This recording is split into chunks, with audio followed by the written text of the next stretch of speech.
ये कहानी है एक ऐसे रिचुअल की जो मरे हुए इंसानों को जिंदा कर सकता है, लेकिन इसके लिए 9 लोगों को बलि देनी होगी, वो भी एक खास पैटर्न में। इस मूवी का नाम द नेंड था। फिल्म की शुरुआत खंडर से होती है जो कि बिल्कुल सुनसान होता है, जहाँ पर 3 लोग किसी खास चीज को ढूंढने के लिए यहाँ पर आए होते हैं, जिसमें एक हस्बैंड वाइफ और उनका एक फ्रेंड होता है, जिसमें हस्बैंड का नाम जेम्स होता है और उसके वाइफ का नाम ओलिविया होता है। ये यहाँ पर एक किताब को ढूंढने के लिए आए होते हैं जिसका नाम होता है बुक ऑफ डार्कनेस, क्योंकि आज से कुछ टाइम पहले जेम्स अपनी बेटी को खो चुका है और शायद वो इस बुक की मदद से अपनी बेटी को जिंदा कर सकता है, और इसलिए वो यहाँ पर आया होता है। ये एक तरह का प्राचीन टेम्पल होता है जिसका नाम होता है लॉर्ड ऑफ डार्कनेस। अब अंदर जाने पर इन्हें काफी खतरनाक रास्ता मिलता है, जिसे पार करते हुए ये खंडर की तरफ पहुंच जाते हैं, जहां पर बहुत सारी डेड बॉडीज और उनकी हड्डियां पड़ी होती हैं। जिसके बाद जेम्स को वो बुक मिल जाती है और वहीं उसकी वाइफ ओलिविया को और उसके फ्रेंड को इस पहाड़ी के नीचे एक नदी दिखती है जो कि बहुत अजीब थी, क्योंकि उस पर बादल तैर रहे थे। पर जेम्स इन सब बातों को छोड़कर सिर्फ किताब में लगा होता है, और क्योंकि उनका दोस्त उन्हें डिस्टर्ब कर रहा था, इसलिए जेम्स उसे शूट कर देता है। और अब जेम्स इस किताब को पढ़ना शुरू करता है। किताब में लिखी हुई लाइंस को फॉलो करते हुए वो अपनी वाइफ को वहीं पर लिटा देता है जहां से उसने किताब उठाई थी, और ओलिविया भी ठीक ऐसे ही करती है, क्योंकि वो भी चाहती है कि उसकी बेटी जिंदा हो जाए। और अब जेम्स मंत्र पढ़ने लगता है, लेकिन जेम्स के मंत्र पढ़ते ही तबाही शुरू हो जाती है। ये पूरा शहर तबाह होना शुरू हो जाता है और ये जगह भी अब टूट कर गिरने लगती है, और तभी जेम्स के ऊपर एक बड़ा सा पत्थर आकर गिरता है, जिस कारण से वो हिल भी नहीं सकता। इसलिए वो यहाँ पर अब अपनी वाइफ ओलिविया से कहता है कि इस किताब को यहाँ से लेकर चली जाओ। फिर स्कैन शिफ्ट होता है प्रेजेंट में, जहाँ पर ओलिविया एक सपने से उठती है, और उस दिन के हादसे के बाद से उसे हमेशा ही डरावने सपने आते रहते हैं, और ना ही उसने उस किताब को उस दिन के बाद से देखा था, जबकि वो उस किताब को वहां से बाहर लेकर आ गई थी। और इसी बात का उसे सबसे बड़ा डर होता है कि वो किसी गलत हाथों में ना पड़ जाए, क्योंकि किसी को मौत के दौर से वापस लाना ऐसे दुनिया के नियमों के खिलाफ होता है। लेकिन इस बुक के जरिए कोई फिर से अपनी जिंदगी को पा सकता है। जिसके बाद हम सर्गे नाम के डिटेक्टिव को देखते हैं, जिसने अपना भेष बदल रखा होता है, क्योंकि वो एक किलर की तलाश में होता है जिसने 3 लड़कियों को बहुत अजीब तरीके से मार दिया होता है। पर डिटेक्टिव सर्गे शहर के लोगों द्वारा पकड़े जाते हैं, और अब लोग उन्हें यहाँ पर मारने वाले ही होते हैं। और तभी उसका दोस्त फेदर यहाँ पर पहुँच जाता है, और क्योंकि वो एक ऑफिसर होता है तो सभी लोग यहाँ से भाग जाते हैं। और वहीं शहर के दूसरी तरफ हम एक और मर्डर को देखते हैं, जहाँ पर एक लड़की को बहुत बुरी तरह से मार दिया गया होता है, साथ ही साथ उसका दिल भी निकाल लिया होता है। और उस लेडी के पास से उन्हें एक अंडा मिलता है, जिस पर उन्हें एक विर्चुअल का साइन मिलता है, जिससे वो समझ जाते हैं कि उस लड़की को भी उसी ने मारा होगा जिसने पहली 3 हत्याएं की हैं। सर्गे यहाँ पर यह भी बताता है कि ये किलर सिर्फ लड़कियों को ही अपना शिकार बनाता है और एक पत्थर में उन्हें मारता है। जिसके बाद सर्गे और फेदर इस अंडे को एक साइंटिस्ट के पास लेकर जाते हैं और उसे इस अंडे को देखकर पूछते हैं कि ये क्या है, और वो ये बताता है कि ये एक हेल्थी सिंबल है, यानी कि इससे बुरी शक्तियां दूर रहती हैं। और यहाँ पर वो ऑफिसर वहीं पर लगे एक पोस्टर को देखता है, बिल्कुल सेम एक ऐसा ही सिंबल जो कि एक शो का पोस्टर होता है, जो शो ओलिविया का शो होता है। जिसके बाद ये इस केस को सोल्व करने के लिए और अपनी क्यूरियोसिटी के चलते इस शो को देखने के लिए जाते हैं। और अब यहाँ पर ओलिविया अपना हैवी मैजिक शो दिखाती है, जिसमें वो अपने खाली हाथों से आग निकालने के बाद किसी भी मरे हुए आदमी से बात करवा सकती थी। दरअसल ओलिविया के पास खास तरह की शक्तियाँ होती हैं, जिस कारण से वो आत्माओं से बात कर सकती थी। पर यहाँ पर ऑफिसर वेस्ली को और साइंटिस्ट को ये एक मजाक लगता है, और वो दोनों यहाँ पर हंसने लगते हैं। और ओलिविया अपनी शक्तियों की मदद से उसी सिंबल को क्रिएट करती है, जिससे वो न्यू वर्ल्ड का वार ऊपर कर देती है, जिसकी मदद से वहाँ पर उपस्थित सभी लोग अपनी फैमिली की आत्माओं को देख सकते थे। सर्गे को भी यहाँ पर अपनी वाइफ की एक झलक दिखती है, पर बाहर आकर सर्गे को विश्वास नहीं आता कि ये सच था, और घर पर जाने के बाद वेस्ली किसी लेडी को बहुत सारे पैसे देते हैं और साथ ही साथ वो ये भी कहते हैं कि इस बारे वो किसी से ना कहे। और जैसे ही वो लेडी यहाँ से बाहर निकलती है वो सीरियल किलर उसे पकड़ लेता है और उसे खींचकर एक तहखाने में ले जाता है, जहां वो इसके रिचुअल को फॉलो करते हुए किसी की बलि दे रहा है। और वहीं अगले दिन फेदर और सर्गे को एक खास क्लू मिलता है कि किसी आदमी ने एक लाश को एक लकड़ी की बैलगाड़ी में जाते हुए देखा है और उस आदमी को रास्ते के बारे में पता होता है कि वो लकड़ी की गाड़ी कहाँ गई है। और इधर सर्गे को भी एक खास बात पता चलती है कि ये सीरियल किलर अपने सैंपल के हिसाब से मर्डर कर रहा है और उसी पैटर्न को वो सॉल्व करते हुए इन्हें एक और लाश मिलती है जिसकी आंख निकाल ली गई होती है। जिसके बाद सर्गी अब सीधा ओलिविया की तरफ जाता है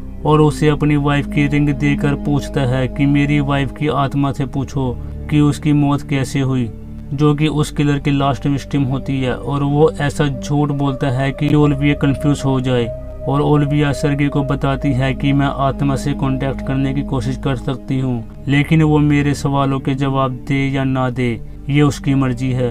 पर सर्गे कहता है कि तुम फिर भी करो।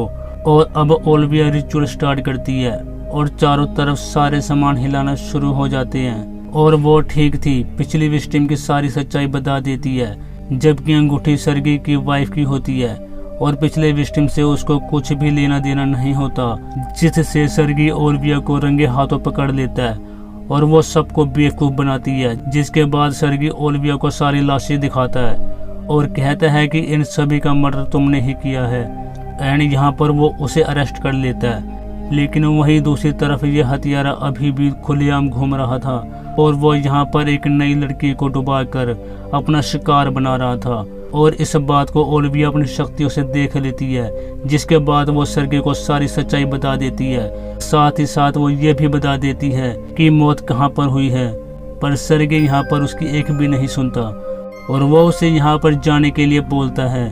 जिसके बाद ओलिविया अपनी शक्तियों की मदद से उस जगह पर पहुँच जाती है जहाँ पर उस सीरियल किलर ने उस लड़की को मारा होता है और वो ये सच्चाई सर्गे के सामने भी लाती है। लेकिन सर्गे को अभी भी विश्वास नहीं आता और वो इसमें ओलिविया का ही हाथ बताता है। पर इसी दौरान ओलिविया को एक दूसरी लड़की का विगन दिखता है जिसमें वो सीरियल किलर उसे मारने वाला है और वो यहाँ पर सीरियल किलर के हाथों पर एक स्नैक का टैटू देखती है। जिसके बाद ओलिविया उस टैटू को एक कांच पर बना देती है, जिसे देखकर ही फेदर कहता है कि मैंने इस टैटू को देखा है और मैं जानता हूँ कि वो आदमी कहाँ मिलेगा। जिसके बाद जल्दी से उस आदमी के पास पहुँच जाते हैं और उसे पकड़ लेते हैं। पर यह आदमी यहाँ पर बताता है कि वो सीरियल किलर नहीं है, ना ही उसने किसी को मारा है। और साथ ही साथ वो ये भी बताता है कि उसने सीरियल किलर को देखा है इसी लड़की की लाश को ले जाते हुए।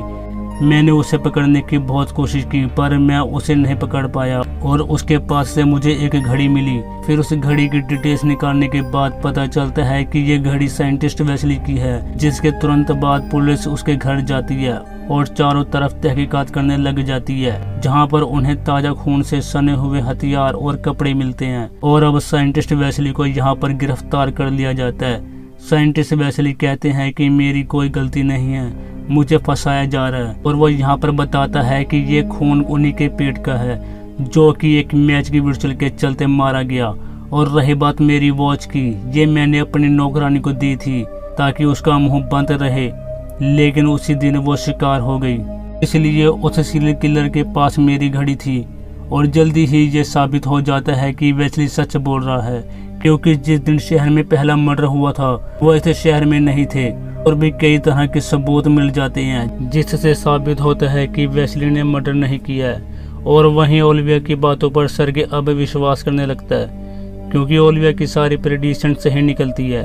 और अब ओलिविया सर्गे को ये बताती है कि इस शेप के अनुसार 9 लड़कियों को मारेगा, जिससे कोई स्पेशल रिचुअल पूरा होगा, जिसमें उस शेप के 5 तरफ ऐसी डेथ होगी, किसी का दिल निकाल लिया गया होगा, किसी की आंखें नहीं होंगी। और 5 डेथ के बाद 6ठी डेथ पानी में डुबो कर की जाएगी और 7वीं डेथ धरती में दफना कर की जाएगी, 8वीं डेथ हवा में उड़ा कर की जाएगी और 9th डेथ आग में जला कर की जाएगी।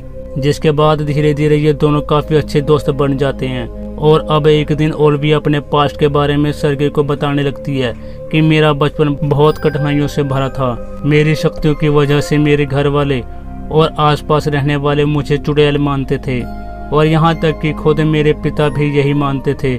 जिसके बाद मैं उस जगह को वहाँ से छोड़कर चली गई और फिर मेरी मुलाकात हुई जेम्स से, जो पहले तो मेरे साथ बहुत अच्छे तरीके से रहा करता था, पर कुछ टाइम बाद वो हर रोज़ मुझे परेशान करता था। जिसके बाद सिर्फ मेरा सहारा मेरी बेटी थी, लेकिन जल्दी वो भी मर गई, जिससे मुझे बहुत दुख हुआ। लेकिन जेम तो जैसे पागल ही हो गया था और अब सर्गे ओलिविया को अपनी स्टोरी सुनाता है। वो बताता है कि जब उसकी वाइफ प्रेग्नेंट थी तो वो अपनी प्रेगनेंसी के लास्ट स्टेज में बहुत ज़्यादा कमज़ोर हो गई थी और डिलीवरी के टाइम डॉक्टर मुझे बताते हैं कि माँ या बच्चे में से किसी एक को बचाया जा सकता है और मैंने इस फैसले में देर कर दी, जिस कारण दोनों ही मर गए। और इसी बातचीत के दौरान ओलिविया को एक लड़की जमीन में गाड़ी जाती हुई दिखाई देती है, यानी कि वो किलर अपने काम पर लग गया था, जिंदा ही जमीन में दफना देता है और ये दोनों उसे ढूंढते हुए एक शमशान में पहुंच जाते हैं। पर जब तक ये उस लड़की के पास पहुंचते हैं वो मर गई होती है और यहीं पर सर्गे सब कुछ यहाँ पर चेक कर रहा होता है कि तभी वो सीरियल किलर ओलिविया को अपने साथ ले जाता है। सर्गे तुरंत उसे पकड़ने की पूरी कोशिश करता है और काफी दूर तक उसका पीछा करता है, पर वो किलर उसके हाथों से निकल जाता है और वहीं फैदर उस सीरियल किलर की तस्वीर की मदद से उसे ढूंढ रहा होता है और फैदर उसे ढूंढते ढूंढते एक हवेली की तरफ पहुंच जाता है। लेकिन तभी एक आदमी उस पर हमला कर देता है जो उसे जान से मारने वाला ही होता है और वहीं ओलिविया भी अब खतरे में होती है। जब उसकी आंख खुलती है तो वो अपने आप को एक अजीब सी जगह पर पाती है और यहाँ पर कैद आत्माएं उसे पूरी तरह से परेशान करने लगती है। ये उन्हीं लड़कियों की आत्माएं होती है जिन्हें इस हथियार ने पहले मार दिया होता है। इसलिए ज्यादा देर ना करते हुए ओलिविया यहाँ से उस बुक को लेकर भागने लगती है और ये वही हवेली होती है जिस हवेली के बाहर फैदर पकड़ा गया था। और अब फैदर उस आदमी से अपना पीछा छुड़ाकर यहाँ पर आ जाता है और यहाँ पर वो किलर इन पर हमला कर देता है और वही सर्गे इन्हें हर जगह ढूंढ रहा होता है और जल्दी उसे एक लाश मिलती है जो कि उसके एक दोस्त की होती है, जिसे देखकर उसे बहुत गुस्सा आता है। ये बलि इस किलर ने हवा में दी होती है। जिसके बाद सर्गे हवेली के अंदर जाता है जहाँ पर उसे एक लड़की की लाश मिलती है और ये लड़की यहाँ पर जेम्स की लड़की होती है। के बाद सर्गे के आसपास जांच करने लगता है और उसे वही बुक दिखती है जिसके अंदर आग में बलि देने का जिक्र होता है, यानी कि ये आखिरी बलि होगी। साथ ही साथ यहाँ वो जगह भी होती है जहाँ पर वो किलर ये आखिरी बलि देगा, जो कि शहर के बीचों बीच नए साल के बीच होगा और सारी भीड़ के सामने ओलिविया को बांध दिया जाता है उसकी बलि देने के लिए। और अब यहाँ पर किलर का फेस रिवील होता है, जो कि और कोई नहीं ओलिविया का ही हस्बैंड होता है। दरअसल वो उन पत्थरों के गिरने से नहीं मरा था, बल्कि थोड़ी देर बाद खुद वहाँ से बाहर निकल गया था और सबके सामने ही वो ओलिविया की बलि देने लगता है। लेकिन सर्गे तुरंत वहाँ पर आकर जेम्स को शूट कर देता है और चारों तरफ आग फैल जाती है, जिसमें जेम्स खुद ही मर जाता है और रिचुअल पूरा होता है और उसकी बेटी फिर से जिंदा हो जाती है।